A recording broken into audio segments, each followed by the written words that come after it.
Hello, I am Lorna Virgili, and welcome to County Report this week. Coming up in the next half hour, we sit down with Executive Ike Leggett for the final taping of 101. We talk about his accomplishments and advice for the next county executive. Plus, the planning department tries to tackle pedestrian safety in the Aspen Hill area. And later, over 1 million LED lights will transform Brookside Gardens into a winter wonderland. You cannot miss the Garden of Lights this year. But first, almost 55% of registered voters in Montgomery County casted ballots during the midterm general election. Voters elected 4 new members to the 9-member county council and a new county executive. Council member Mark Ehrlich received over 64% of the votes and becomes the next county executive. I've always seen myself, frankly, as an activist. Always. I'm always a community member, and I'm always an activist. I'm always doing your work. I was never willing to transition to be the politician who's detached from the day-to-day struggles and had somehow to think about all these other things. I have to think about you.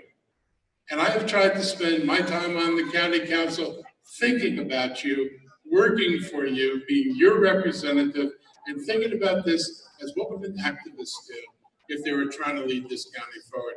And I'm proud of the work I've done, and I'm really proud of the people I've been able to work with. And I think it's been meant a lot to me to be able to stay true to what I want to be and what I believe I should be. And without your encouragement, your support and everything, I think that would have been a really difficult path. Inauguration for the new council members and Executive Ehrlich will be on Monday, December 3rd at noon at Strathmore.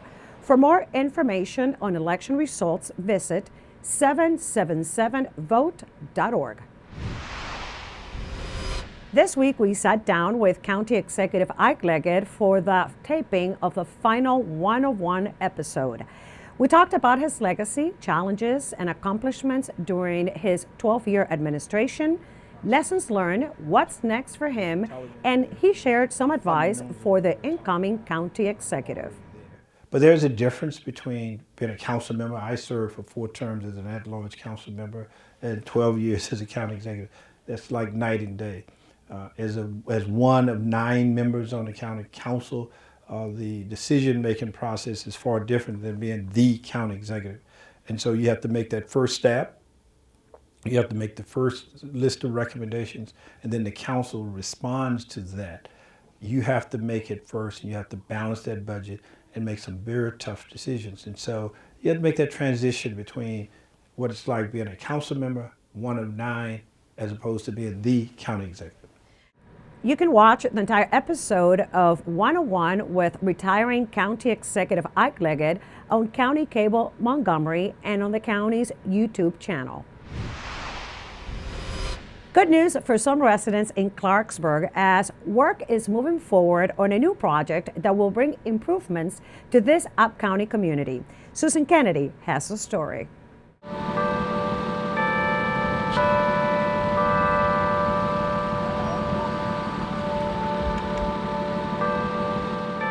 The town of Clarksburg is one of the fastest growing communities in Montgomery County. Over the past decade, the town has seen its population surge, and new development there could push those numbers to as many as 50,000 residents. To support the infrastructure necessary for a future fire station in Clarksburg, officials broke ground on a long-awaited sewer extension. And it's important to the quality of life throughout Clarksburg. As you know, Clarksburg has grown, and we are immensely proud of the development and growth that is occurring, but we need to accommodate that with this particular facility. And so when I had my very first community meeting, it was right here in Clarksburg. And there were a number of things that folks had asked for. They'd asked for a fire station. They had asked for sewer to the historic district. They had asked for a grocery store. They had asked for Stringtown Road to be fixed. Well, folks, I'm happy to say all of those things are happening. Residents and businesses dependent on individual septic systems will also benefit from the project. Most of those are located in the historic district, which is considered an important component of the Clarksburg Town Center plan. And so from a public safety perspective, this is a huge win. from a public safety perspective in terms of the environment and getting people off of failing septic and getting them connected to sewer. This is a huge win. It's a huge win for those who have businesses who want to continue to expand and develop and make sure that they're meeting the needs of the Clarksburg community. This is a huge win for all of us. The project will cost about $3 million, and it's expected to be complete within the next 6 months.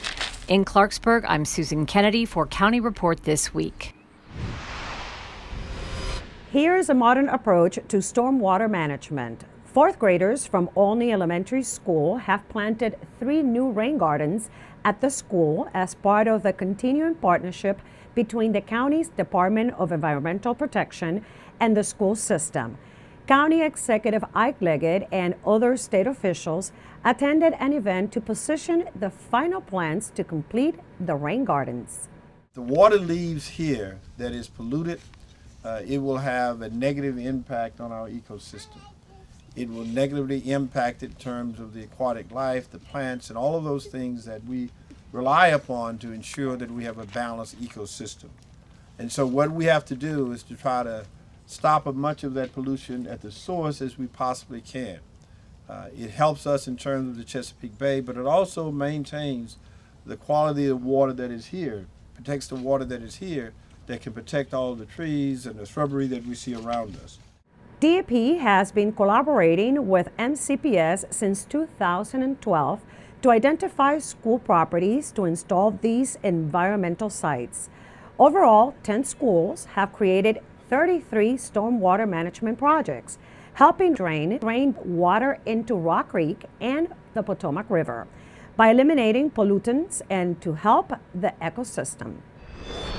Coming up next on County Report This Week, it's time to rake those leaves. The Department of Transportation starts the leaf collection operations in the designated neighborhoods.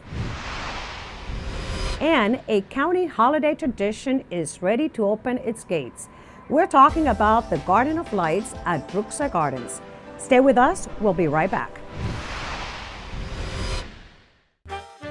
Did you know there are more than 10,000 county government phone numbers? But there's only one number you need to remember for non-emergency calls, 311. MC 311 is Montgomery County government's online telephone information system. Need information? Have a problem or complaint? Trying to locate a county government facility? Call 311. The call center is open Monday through Friday, 7 a.m. to 7 p.m. The website is available 24 hours a day, 7 days a week. In Montgomery County, we have a goal to reduce waste and recycle 70% of all waste by 2020. By recycling and reducing waste, we save natural resources and make our community even better.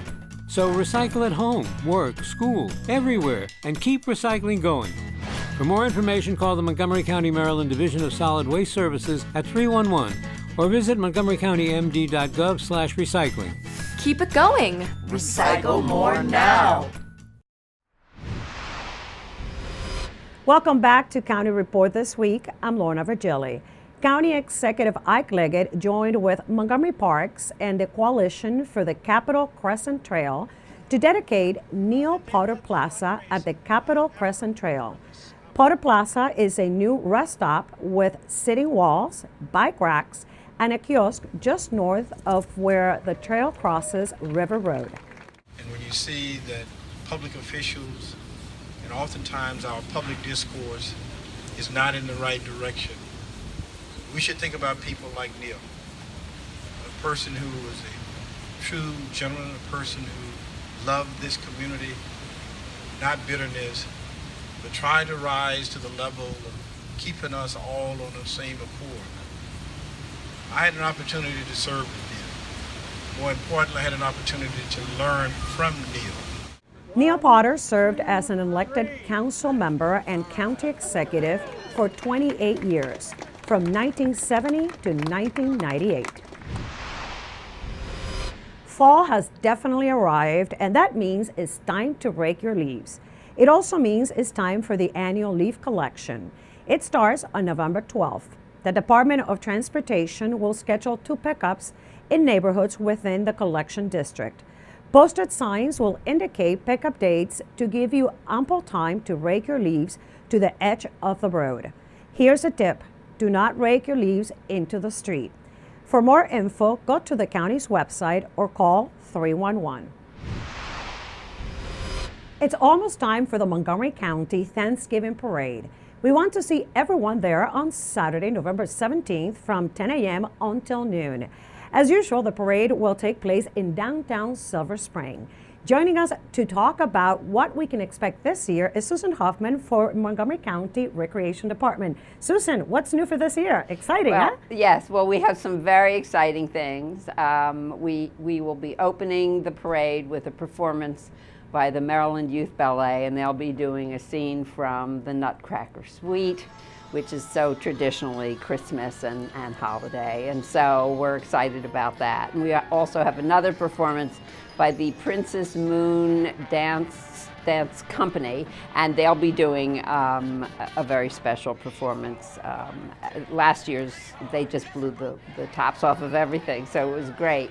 Our new special float this year is a gingerbread theme, which is so much fun, and there'll be gingerbread men and women on the float and walking beside the float, and so that's a Patient First sponsored float. We're excited about that. Of course, we'll have our pilgrims, we'll have our Native Americans, we'll have floats with ballet dancers, and of course, you know who brings up the rear, the jolly old elf himself, Santa Claus. Thank you, Susan, for being here today. And again, the parade takes place on Saturday, November 17th from 10 a.m. in downtown Silver Spring. This is the only Thanksgiving parade in the DMV. Now, this year on Veterans Plaza, the parade offers a place to take your family holiday photos. All parade selfies marked with the hashtag MocoThanksParade will be broadcast on the Jumbotron. For more information, visit mocorec.com. This year, Brookside Gardens celebrates 20 years bringing the Garden of Lights show during the holiday season. And to commemorate this milestone, the light exhibit will begin on November 16th, a week earlier than in years past. Brookside Gardens will be transformed into a wonderful winter wonderland with twinkling lights and bright screens. More than 1 million colorful and dazzling LED lights are hand-built into original works representing animals, flowers, and other natural elements. So Brookside Gardens' 20th anniversary light show starts a week before Thanksgiving, so November 16th on a Friday. Over 1 million lights, spectacular display that we welcome people to come out and enjoy, and particularly volunteers to help out throughout the whole winter season to make this display in season possible. The exhibition is open until January 1st, 2019. The Visitor Center will feature live musical performances every night, and to warm up, you can buy cider and hot chocolate and make s'mores on a fire pit. Brookside Gardens is located in Wheaton, and it hosts more than 400,000 visitors each year. For hours and entrance fee to the Garden of Lights, visit brooksidegardens.org. In Rockville, work has begun on the fiscal year 2020 budget. Rockville 11's Craig Buchanan tells us residents can be part of the budget brainstorming. It's budget time here in Rockville. Right now, the city is working on its FY20 budget, and you can be a part of the process. Community involvement in the budget process is important for the mayor and council because it gives them a sense of the community's priorities and that helps them with their decision making when they're looking at the annual operating and capital budgets. You can give your 2 cents or more in person or online. Head to rockvillemd.gov/budget to fill out the 3-question online survey that asks your top 5 priorities, how to help pay for those priorities, and additional ideas to reduce overall costs. You can also voice your ideas in person by attending one of the budget public hearings. The first will be Monday, November 19th during the Mayor and Council meeting, which starts at 7 p.m. To sign up to speak, just call the City Clerk's office at 240-314-8280 before 4 p.m. on the day of the meeting. And you can even put pen to paper and write your ideas. If community members would also like to submit written testimony on the budget, they can do so directly to the City Clerk's office at mayorcouncil@rockvillemd.gov. All suggestions will be collected and presented to the Mayor and Council by the City Manager on February 25th, 2019. The finalized budget is scheduled to be adopted on May 6th. For County Report This Week, I'm Craig Buchanan. Coming up on County Report This Week, we take you to the grand opening of a brand new pre-K childhood center. And the planning department gathers community members in Aspen Hill to share ideas on pedestrian safety. Stay with us. County Report This Week. We'll be right back.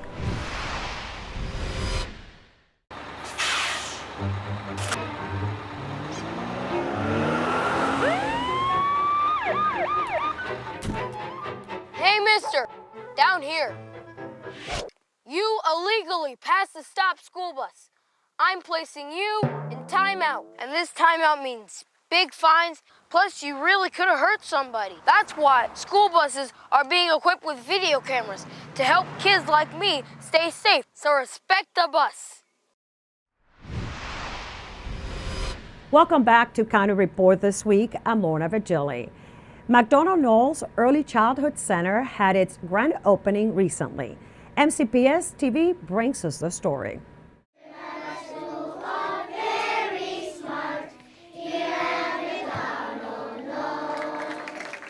With this ribbon cutting, Montgomery County Public Schools held a grand opening ceremony for the new McDonald Knowles Early Childhood Center, the first pre-kindergarten early childhood center in the county that combines general and special education programming in one location. We bring students that have special needs, students with disabilities, at the same time with their abled student counterparts, and you can't tell the difference. And actually it's a benefit both for students with disabilities to be with their peers, as well as students from the regular setting environment, because they learn from each other. Community members, county officials, and Board of Education members learned about the benefits of this program, which offers full-day pre-kindergarten services to nearly 100 children ages 3 and 4 years old. It's all about access and opportunity. We were able to see today that 98 students have been in this building for a month, and yet you would think they've been here 6 months. They will be ready to start kindergarten. We need to make certain that all of our families are able to have this access, so our children will have the ability to be able to go into kindergarten just ready to do what they need to do.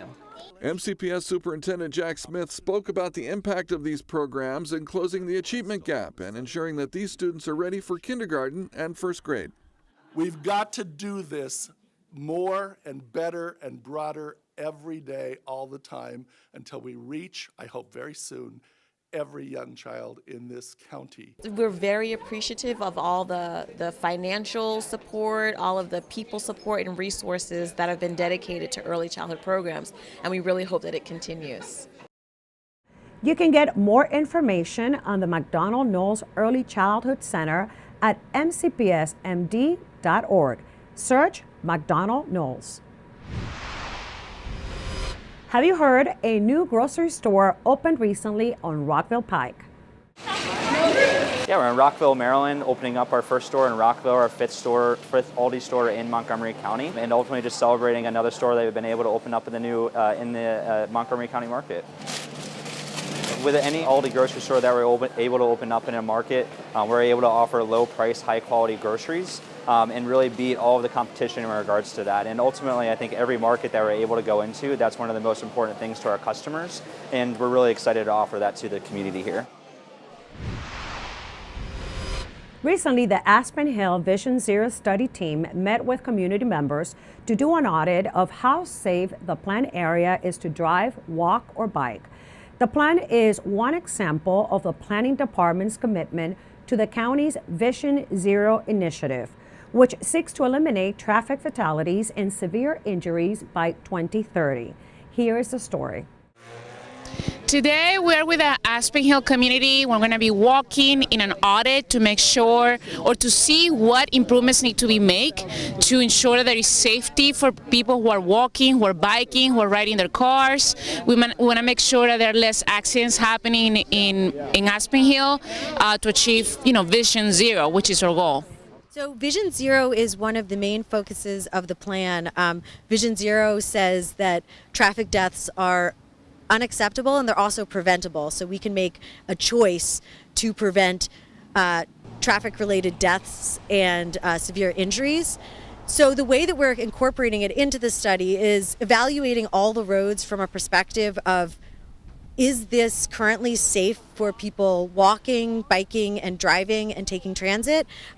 What improvements do we need to slow traffic down, to reduce conflicts between users? Do we need bike lanes? Do we need more frequent safe crossings? So we'll be evaluating all of that. We also have crash data from the past 3 years that we'll be looking at to find trends in the crash data and then develop recommendations that will hopefully eliminate any severe and fatal crashes. Events like this are really important. We really need to raise awareness of some of the safety issues that exist both in Aspen Hill and other parts of the county.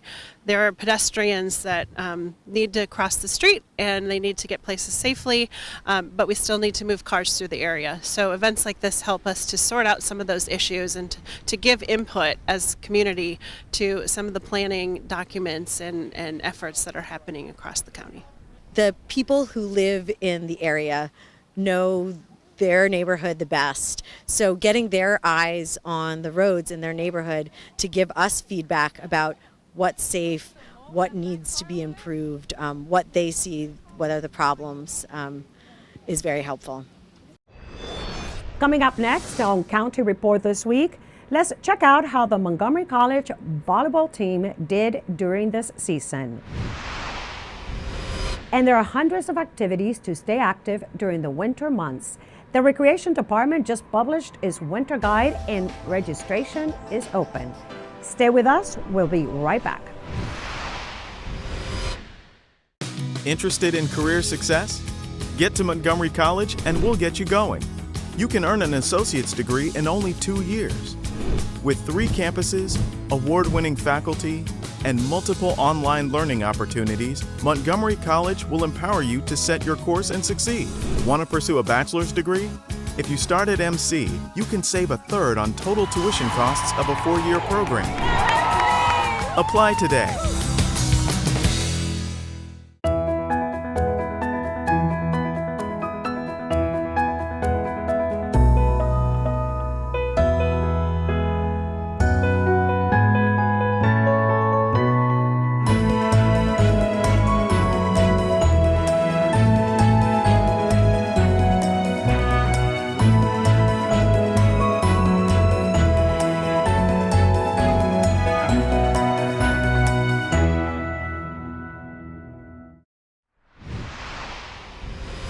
Welcome back to County Report this week. I'm Lorna Virgili. The Montgomery College volleyball team just completed an outstanding season, and MCTV's Michael Brown has all the details. Coming off a disappointing 2017 season, head coach Tori Keno began the 2018 season with high hopes following a successful recruiting effort during the offseason. But even in her wildest dreams, I doubt she envisioned a year as great as her team just turned in. Because the 2018 season will go down as the greatest in the long history of MC volleyball.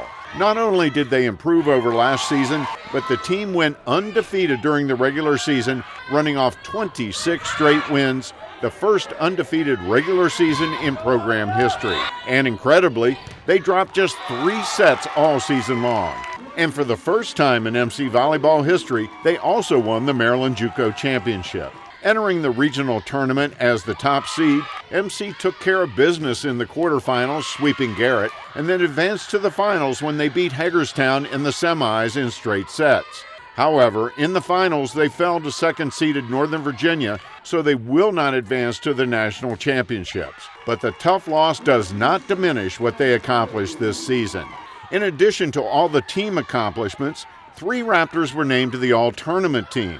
Outside hitter Anya Chepernova, outside hitter Isabel Nelligan, and libero Skylar Thiessen. And all season long, the Raptors dominated the Maryland JUCO stat sheet. Chepernova and Nelligan were 1-2 in hitting percentage. Chepernova led the league in kills with Nelligan third. Thiessen led the league in digs. while setter Talia Huss was second in the league in assists. And this team reignited the college's interest in volleyball. After several down years, this program captured the imagination of the student body as they played with passion, enthusiasm, and a genuine love of the game. It was a fun team that was great to watch all season long, and the college can be very proud of what they accomplished this year. For County Report This Week, I'm Michael Brown.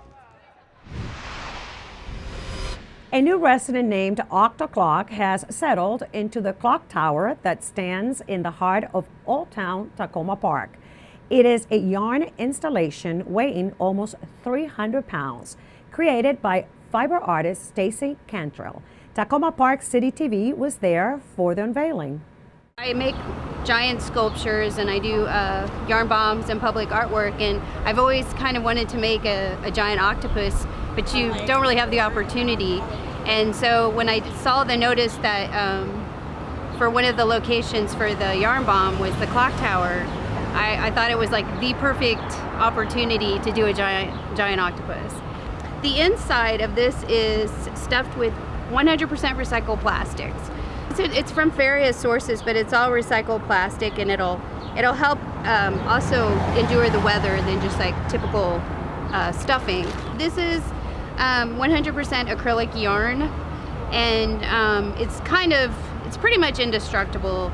It can handle different temperatures. It can handle direct sunlight, rain, and then once the sun comes back out, it dries up fairly quickly. I chose these colors, which is yellow, orange, green, and blue, because they are the City of Tacoma Park's logo colors. I have two wonderful assistants today. My husband, Louis, he is my engineer. He kind of helps me materialize these crazy ideas I have. And then my friend Jackie, she's my assistant for the day, and she's been helping me do some of the detail work. But other than that, I 100% made the entire thing by myself. Once he comes down, we would love to donate it to an elementary school so that he also gets recycled, and the plastic inside him.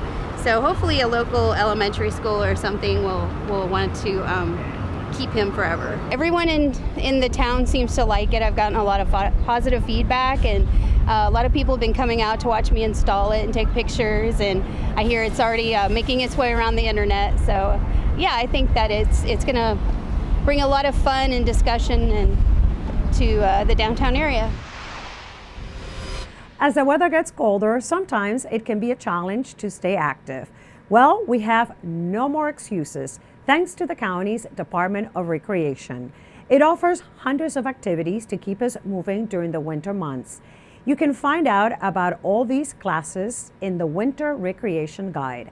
Registration starts November 13th. There's so much to choose from. There are classes, special events, and sports for all ages.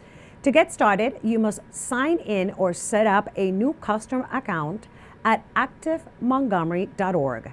Print copies of the guide are available at recreation and park facilities, government buildings, and libraries. You can also find the guide online at mocorec.com. And now it's time to meet our pets of the week. This week, we introduce you to a group of bunny. We have a collection of superstars gathered together to go to their forever home. With super megastars such as Bonance, Vanilla Ice, Marilyn Monroe, Luke Skyhopper, and even the cast of The Walking Dead, including the lead star Rick. Our bunnies are pent up with energy and craving human interaction. They're ready to hop into your lives. Please call the Montgomery County Animal Services and Adoption Center at 240-773-5900 or visit us on the web at montgomerycountymd.gov/ASD. And with that, we close this edition of County Report This Week. Remember to like us on Facebook and to join us again at this time every week for a look at what's going on inside Montgomery County. I'm Lorna Virgili, and thank you for watching.